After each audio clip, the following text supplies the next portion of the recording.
मामा ही नदी कोणती आहे? ही नदी हिरण्यकेशी नदी म्हणतोय. त्याचा उगम आपला आंबोलीपाशी काही नाही, हिरण्यकेशी उगम म्हणून होतोय. आंबोलीपाशी आहे. इथून प्रवाह करत त्या आपल्या आजरा तालुक्यातून पुढे हा जातो. आज ह्याच्यावर इथं रामेश्वरम मंदिर हा मंदिर बघायला पण चांगला. आणि ही नदी आजरा तालुक्यातील सुळगाव या गावी स्थायिक आहे. कधी बांधलाय आणि आता का बंद काढलं? आता हा पूल आजरा तालुक्यातील सुळगाव गावचा आहे.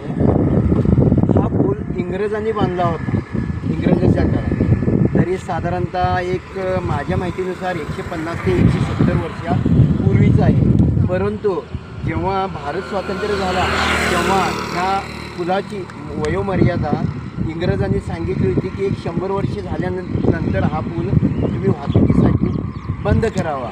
परंतु याची क्वालिटी आणि याचं बांधकाम उत्कृष्ट असल्यामुळे भारत सरकारने ते 50 वर्षे परत वाढवून घेतले आणि निर्माण केला.